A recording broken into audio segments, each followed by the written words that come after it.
Welcome, ladies and gentlemen. How y'all doing? This is TCLounge, of course. Y'all are here, and we'll thank you for tuning in. Before I even start, make sure you like, comment, subscribe, and let other people know that I'm here.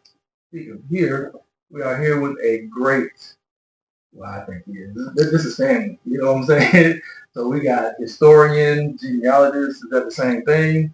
Nope, it's not. There's a reason why I did that because I'm pretty sure somebody else thinks that for some reason. But genealogist, historian, he does so much more. And before I can start, thank you for breaking the family tree down for us.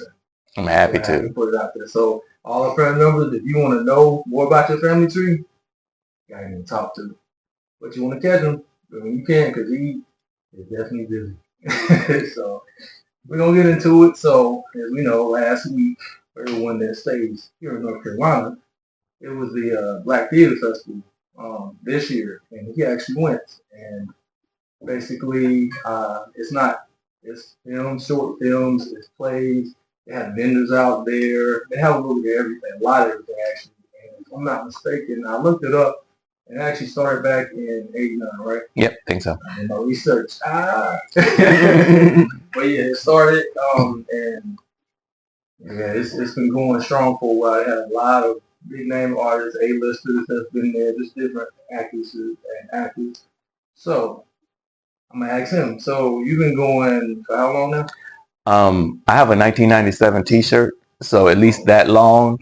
Might have been a little bit earlier, but definitely 90s, at least as early as 1997, every other year. Wow. Yeah, I hit 97. That's 2026. Long time. Not another bad thing, but the reason why I brought that up is things change. Stuff, evolution or not evolution, the things that change up. So my question is, when you went from that time up until now, with the course of 2026, like what are some differences that you have seen with the Black Theater Festival? I saw this article at one of the venues this week, and I took a picture of it because it was the Winston-Salem Journal, I think it was, whatever the newspaper is, about the very first one that I wasn't at, the one that was 1989. Okay. And the people that started that were the people that were there were Oprah Winfrey, were Maya Angelou, were noted, Black playwright August Wilson. I mean, it was the top that started this. When I started attending, I remember Hal Linden, the actor that just died a couple of weeks ago, that was with Marla Gibbs on Room 227. Yeah. He was the celebrity guest host one year. Over the year, frankly, like many organizations, like our churches, like the genealogical societies, like any group of human beings, it unfortunately seems like it's getting older. And the younger people aren't coming. So the crowd that you see is getting smaller, and you see more and more canes. So that's what I've been seeing in the theater festival. One year, I want to note that our cousin Ed Wheeler I think it was 4 years ago, our cousin Ed Wheeler from Pender County, his family, was honored. But I've been seeing it get a bit older. But this year, I was very much heartened by the types of plays that were portrayed. There were 3 August Wilson plays. There was one by Susan Laurie Parks, who did Top Dog Underdog, which is a famous play, and she's done a recent one about Sally Hemings and Thomas Jefferson. Okay. So she's a top playwright. Brendan Jacob Jenkins, who I really tried to make him us because he's a Jacobs. So I did his tree, but it's going to Arkansas and Louisiana. It's not going to our Jacobs. But he's an outstanding Black playwright. So I saw these powerful plays coming back to the National Black Theater Festival and back to Winston-Salem. So I'm really, really happy about that. We still got to get more younger people to come. But I think with these powerful plays coming back, it's going to give us new energy. And I say us, I'm an avowed seat sitter. I sit in the audience. I don't run anything. I don't act. But it feels like a us to me because I'm such a strong attender. Oh, why don't you act? I mean, you look like you act. Well, I did when I was in high school, but and I present, right? And so in a way that's acting because you're in front of a crowd. And I'm a sign language interpreter. So I'm not afraid of being in a crowd with people looking at me. And oddly, it's always when I'm in a role, right? When I'm interpreting, you can look at me, but it's not me. It's, I'm interpreting. You're looking at my hands. Yeah. When I'm presenting, you can look at me, but it's what I'm talking about. So maybe I am acting, actually. I'm not even gonna lie. You look like a sign interpreter. The way you just moved your hands and stuff, it's not a bad thing. Like, he is a professional. So that is good to know for stuff I might want to do. So that's cool. So my question is also, what's the way to bring the younger generation in? Because, how can I put this? A lot of them are always on their phones. When you see them, they want to watch something. We got streaming. That's a big thing. A lot of them, they'll watch streamers. They'll watch streamers do stuff. And I had a video. I saw a video, and the guy was like, "Okay," I said, "Why are y'all watching the streamer play video games? Y'all told the other y'all were watching them do this and stuff, and it's like the whole time it's on the phone. It's like everything is on the phone." And I guess my question is, how would they be able to get the young generation to come out to really appreciate the plays and stuff or the tradition that's been going on for so long? Yeah, I think the National Black Theater Festival generally, like this year, had plays all across Winston-Salem. Winston-Salem is a great place for this because there's so many stages all over town due to the fact that it's always been into the arts and due to the fact that there's so many universities right there. Mm-hmm. So across Winston-Salem at 2 o'clock and again at 8 o'clock, there's plays all over town. But in the morning, there's the short film festival that's free, that's downtown at the Aperture Theater. Okay. I think that would be a good way for us to get more young people, because some of them are like 16, 18 minutes long. Oh, yeah. Oh. Very consumable, 16, 18-minute piece of art that's free, right? And so what I'm hoping is that young people get that the festival encourages more young people to start coming out to those short films, and then we can start to drag them into appreciating longer plays. Yeah. I went to mine with me and we went to it, and it's been a while since I went to the play. So I used to kind of have it just when I went, I was just like, not in terms of the play, just being, because like I said, we were sitting at the stage lights, and stage lights get really hot. So we had to adjust to that, and I appreciate the guy who didn't get upset with me because I was kind of a little jittery, not because it wasn't interesting. It was just so hot. But I understand people too, So, but yeah, I understand. So, but yeah, this is one of the things where you just get used to it. But yeah, in terms of the generation, hopefully it'll be able to keep going. Because like I said, I'm not saying it's become a lost art, but I'll go into this a little bit. A lot of stuff now is driven by AI. Like a lot of people are they're going towards AI to make stuff, and it's kind of, I don't say scary, but it seems like when you see videos, sometimes it looks, you can tell it's AI, sometimes you can't. So then it questions if this stuff is going to be around for us to actually still keep doing. Right. So I guess my question is, with something like that, do you think it'll survive? The way it's going with AI. Honestly, I don't know what's going to survive. I don't know which of our churches is going to survive. I don't know which of our societies. I'm the vice president of North Carolina Genealogical Society. That was a plug. But all of our genealogical societies, every state, all of the locals, like the county ones, the national, everyone's suffering from an aging, shrinking membership. Our churches are shrinking. Our family reunions are shrinking. The theater festival is shrinking, right? So you can see it's not anybody's fault. It's not anybody it's not a specific set of people doing a bad job. It's a thing. Yeah. It's a society thing. And what we've got to do, we can all sit around and wish that people had longer attention spans, but they don't. They just don't. So I think we've got to make these consumable bits of information. I was at the National Genealogical Society conference in Fort Wayne, Indiana, at the end of May, and they're going to be mad that I said this, but the award ceremony was quite lengthy, and all these people coming up and talking about who each person, and I thought to myself, a young person's not going to sit through this. but they would sit through a TikTok about that person, or TikTok, a short reel on that person. Even better if a young person did the short reel, right? If you say, hey, young person, go talk to that older honoree and come up with a short reel. One, you got that young person involved, and two, it's going to then by definition be consumable to people that's like them.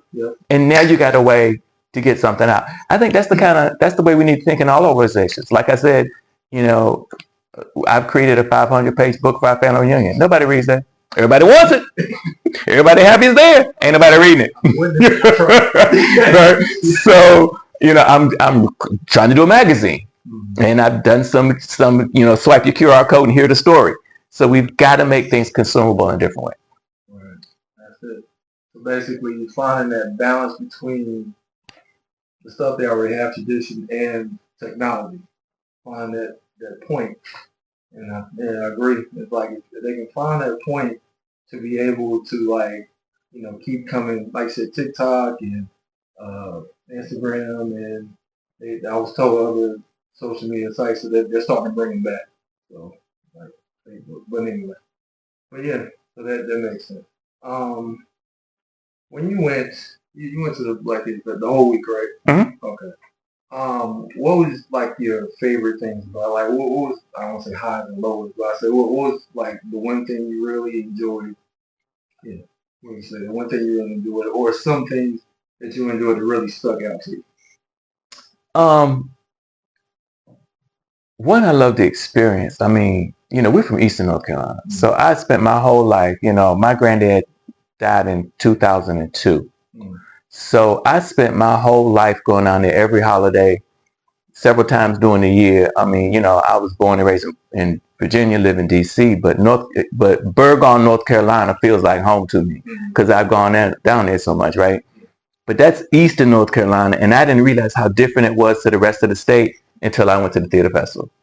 Winston-Salem, totally different. And I was like, oh, we still in North Carolina? This is different. Okay, this is cool too. Who knew? Right? So I think it's a perfect city for it because it has restaurants, it has a downtown, but it's small enough that you feel the presence of hundreds of Black people there. And originally they all dressed in African attire. You were supposed to come, you were supposed to wear purple, and you were supposed to wear African clothing. And so everywhere you went, there we were. Either you could see brown and purple and African. And it's not as impactful then as it used to be because it's not that many of us. Right. But you still notice, and that's still a good feeling, and know that we are there inhabiting the town and inhabiting the town as welcome guests. There's a heavy police presence in Winston-Salem, North Carolina, during the National Black Theater Festival.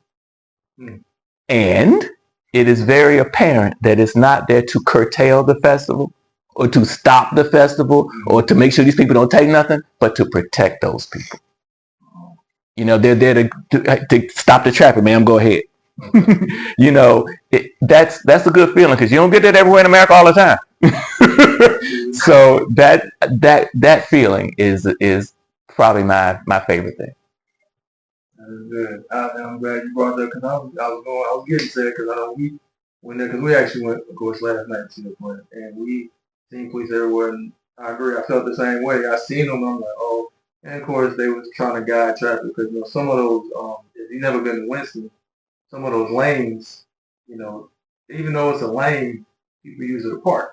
So if you don't see it in time, you get stuck. But they was actually there to kind of guide us. So yeah, that's a great feeling. So let me see. Black Theater Festival. Did you go to the Midnight Poetry, or have you ever been to that before? I went to the Midnight Poetry last time. As I said, everything is aging, and that would include me. so generally, every day we did a play at 2 and a play at 8, and we try to catch a short film in the morning at like 9 or 10. Yeah. And then in previous years, we catch a reading at midnight. After you get back from the 8 o'clock play, we catch a reading at midnight or the poetry slam. This year, I didn't do a poetry slam. I don't think I did any midnight readings. I did a reading in the middle of the day. Okay.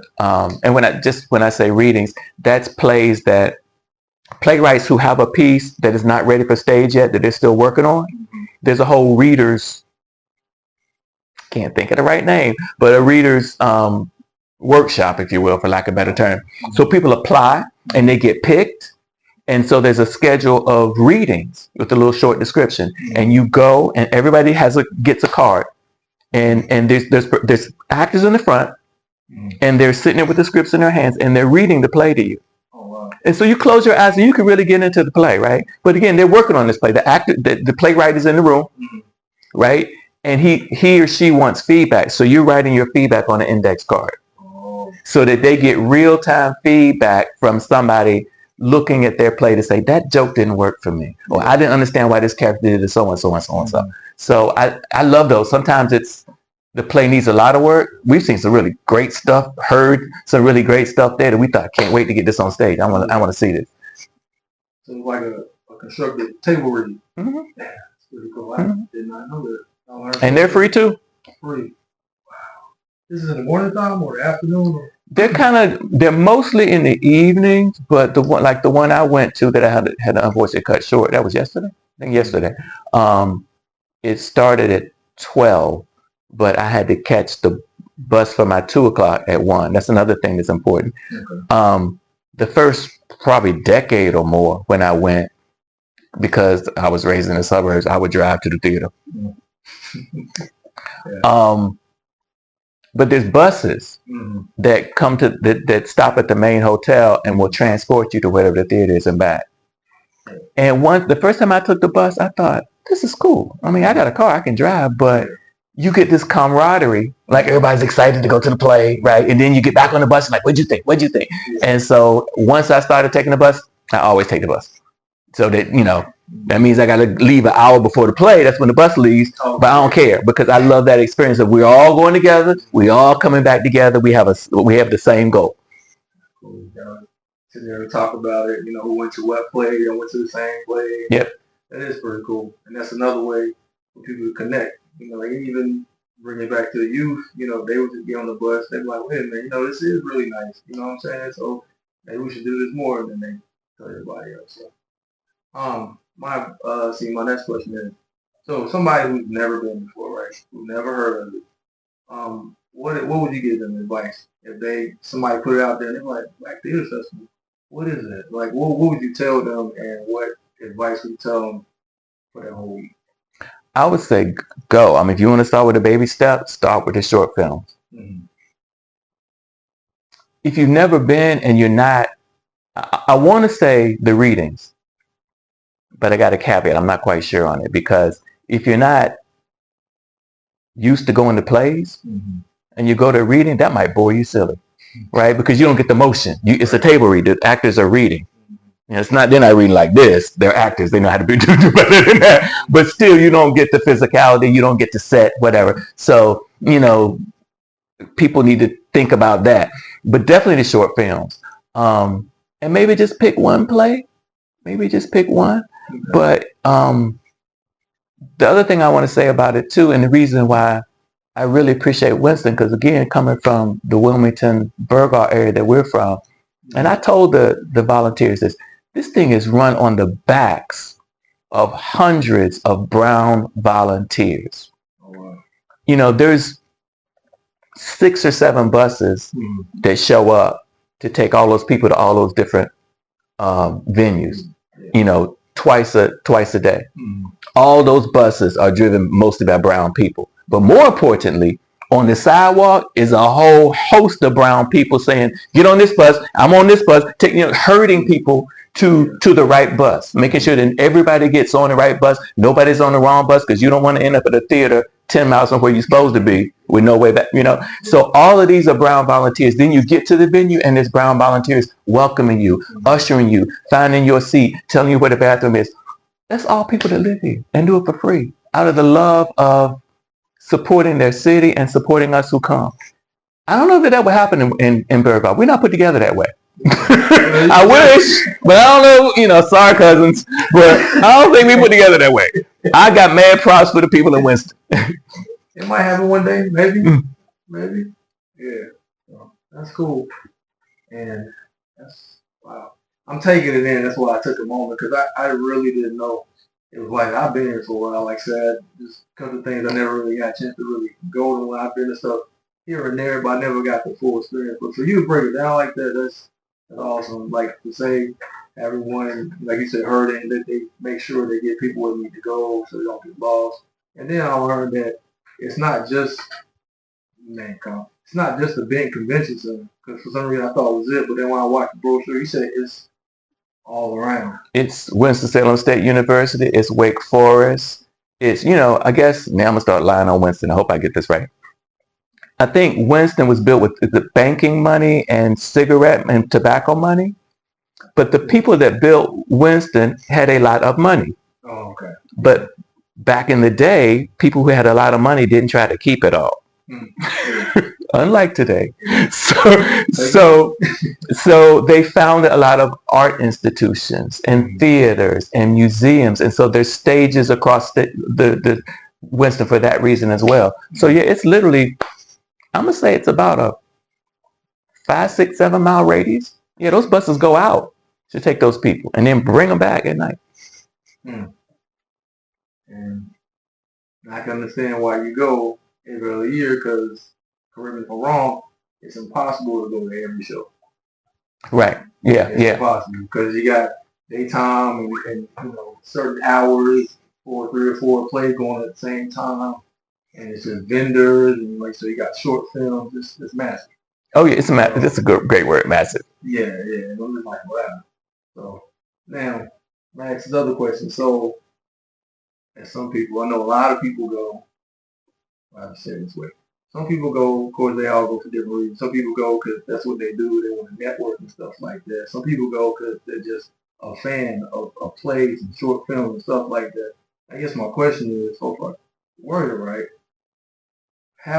you already said, how it started with, I'll say A-listers. So how did word get around about the other A-listers? Because you notice when people are like, oh man, who's going to be there? Like, I guess, what was the process for them to get all these other big name actors and actresses to jump on board and comedians? I'm not quite sure, but again, I noticed a sea change this year because this year's celebrity guest host was Felicia Rashad. Yeah. Yep. And we hadn't seen someone at that level in many years. So honestly, I don't know anything about the people that actually run the theater festival. I started going because a friend of mine managed a dance company at the time in I want to say Greensboro. And he's from Greensboro. And so he told me about this. I went, and I'm a theater nerd, so I just kept going. Matter of fact, he called me this week and said, "You didn't tell me there's a theater festival. My daddy just asked, why am I not down here?" I was like, "That's your job. You the one told me about it." Because he's now living in DC. I forgot my point. What was your question? What was my question? Look, we didn't both get one. Oh, we're cousins. We forget easily. We got to edit this. No, I'm just kidding. Yeah, I was asking how they, like the big names, how they, I guess, start connecting to bring even more people, bigger names. Right, and I was saying I didn't know who runs it. Right, so I don't know the board of directors. However, being who I am, and I think I told you this, because things were so different this year, they felt so much like we're on an incline. In terms of, I saw Felicia Rashad, I looked at the plays and they were marvelous. I hadn't seen plays like this in a long time at the theater festival. So I said, let me see who this board is. I don't know them, but then I saw that the secretary is a Brewington. And that's when I told you, oh, that's our cousin on the board. She's a Brewington. So I don't know the board. I just know one of them is related to me and she doesn't know that yet. Hi. Hope you see this. Hope you see this. You're a cousin. We're Jacobs. You're Brewington. That's a wrap. But I don't know how they do it. But I see a hand moving. I don't know whose hand it is, but I see a hand moving, and it's moving in the right direction. I'm trying to think. It was somebody else. It was what? I can't remember. When I do access, but yeah, I know over the years they've had different people come. It's like some people they'll see the aftermath. So I guess my question is, I would say this way. It was one time I had no idea for some odd reason I didn't even know Black Theater Festival had just passed. And then when I see it on the news, I'm like, oh man, I could have really went. You know what I'm saying? So I guess with people to help with them. Oh, you want to go? No, I see where you're going. Oh, okay. Yeah, see, cousins. I didn't even know. I'm like, he knows. But I guess my question is to help them keep, in touch with it to make sure they don't miss it. What do you do? Like, because I know there's been times where people I've actually asked people.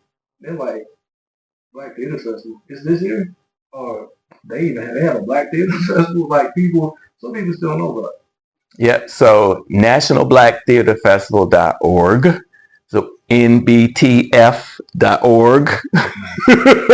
I gotta learn that. And it's going to take, so go to, Google NBTF, nationalblacktheaterfestival.org. I think that website has been replaced and now goes to North Carolina because it's run by the North Carolina Repertory Company, I think. So it's going to redirect you to another page, and that's fine. The point is, that's where you can go and register your email so that you get the emails. And it's always, so you'll get the emails that way because you know what plays are coming. You'll get the heads up. Mm-hmm. But also people just stick in their heads. It's always that last weekend of July, first week of August. Okay. It's always there. Every other year, so always on the even year, and always that last week of July, first week of August. But if you go to if you Google nbtf.org and follow that to North Carolina Repertory Company, then you can get your email in there so you get the heads up. Okay, cool. I was wondering why did they pick that week? I mean, it's a great week. There's no holidays, I don't think, but I always wonder why did they pick that week? They could pick any week, but that's a good week. So, all right. Question. Let me see. So, I talked about a lot of things. Of course, I feel that I asked, what are your favorite food spots? You got any food spots down there? Well, we already heavy sigh. We already got to tell. Yeah, you want to tell it because it was one place when I asked you earlier before, and I was like, he's like, yeah, it's a place called, and I'm like, I looked it up. He's like, it's not there, and it's like, what? Yeah. Yeah. So sweet potatoes was my favorite. And it's funny, we were talking about it on the bus yesterday with strangers. And one lady who knows the owners, it was run by two women, run and owned by two women. Because I knew that they closed after COVID, and that's a national pattern, right? That's not a Winston-Salem thing. It's not a them thing. It's a national pattern thing. And so that's what I was afraid of, is that, COVID got them, like it got so much. But from what I understand, secondhand, is that they were ready to retire. So that made me feel better for them, but not for me, because I wanted food. Like, oh man, I'm hungry. Oh no, they're closed down. Yeah. And I know we talked about it. It's kind of off the subject, but I know you're saying COVID really affected a lot of, as you say, brown people's store, restaurant, everybody's store, restaurant. It just, I don't know, once it hit, it just everybody started closing up. Yes. We had some places here, and I'm glad we got a chance to go, but afterwards, because people stopped coming out, even with the supplies, they couldn't get the supplies. Mm-hmm. So it's same in DC, believe it or not. I think you did say that spot, but I wanted to go, but we'll talk about that. I know it was one spot I asked you about. I don't know if it's still there or not. I got so many places. Well, we did a barbecue spot called Camel City Barbecue, something like that. There's a 2 streets in Winston that is like the art district, Trade and Liberty. I think that's the right order, Trade and Liberty. And on the next street, whose name I can't remember, there's a barbecue place, and we've eaten there the last 2 times, and that's been good. What's your favorite? I gotta ask. Got foodies out there. You probably want to know, like, when you went to a restaurant, what was your favorite dish? At the barbecue place? Yeah. Uh-oh. Got it. Well, we were not in Eastern North Carolina, so it's always iffy around here if you go get our barbecue or barbecue with the dreaded tomatoes on it. Dreaded tomatoes. Because we don't do that. We're vinegar people. We're vinegar-based barbecue people. So I got pulled pork barbecue. Okay. And it wasn't bad. There was no tomatoes on it. Yay. And I got wings and brisket. And what was I thinking? Because I couldn't eat all the food. So what was I thinking?